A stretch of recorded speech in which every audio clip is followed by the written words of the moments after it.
isn't just about sustenance, it's a bridge to our cultural roots and a means to connect with others. When you share your food story, you're sharing a part of your identity. What does this mean to you, David? Absolutely, Emma. Food tells a story. Take Italy's pasta, for example.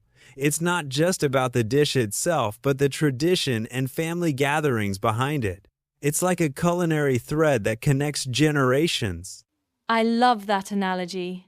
But some might argue that global food trends dilute traditional cuisines. Have you seen this impact in your travels? True, globalization does blend cultures. I've seen sushi tacos in Mexico, which raised eyebrows. Yet it's fascinating how it sparks new conversations about cultural fusion. So, do you think this fusion is a threat or an opportunity for cultural preservation? It's both.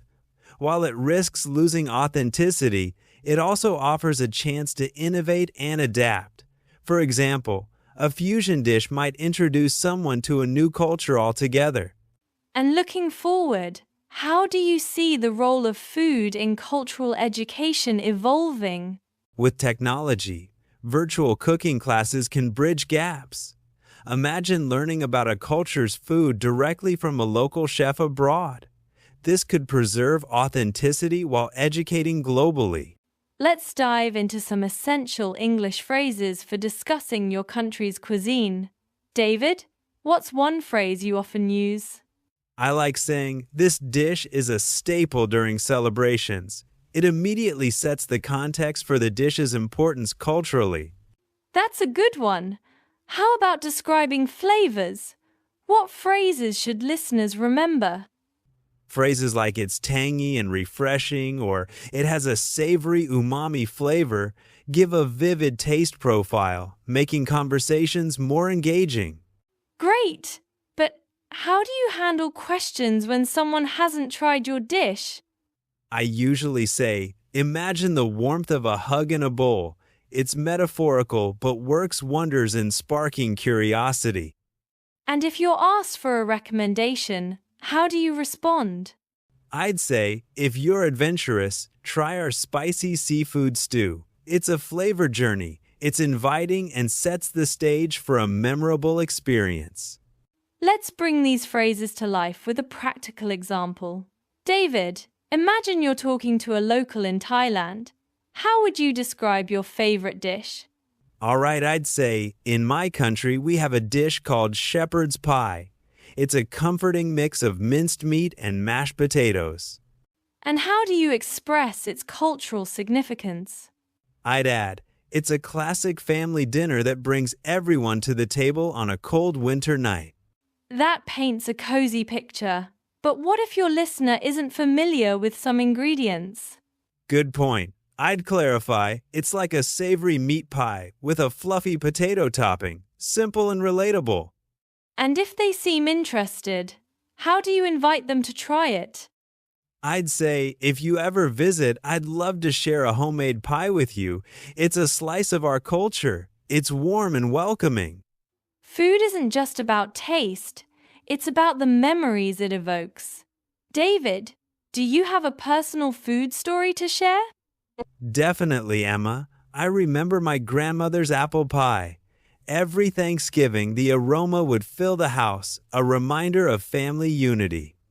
That's beautiful. But what if someone feels they lack such rich food memories? Even simple memories count.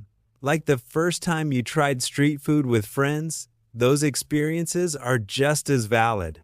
So, how can listeners use these stories in conversations? They can say, "This dish reminds me of my childhood."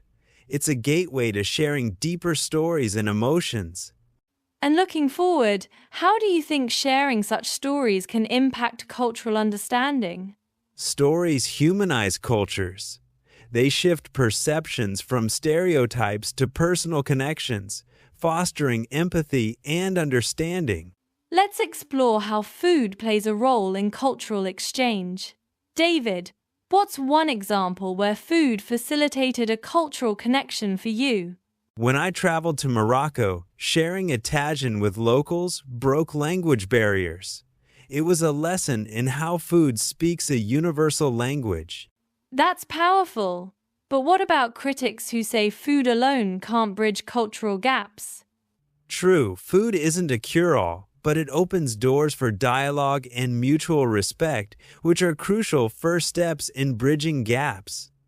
And how do you see food's role in educational settings?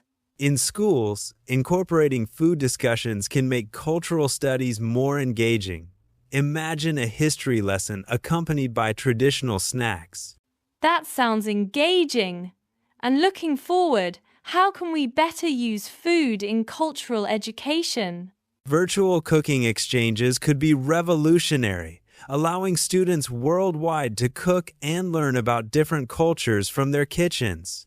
As we wrap up, let's reflect on the power of sharing food stories. David, why do you think it's important for our listeners to share their own? Sharing invites connection and understanding.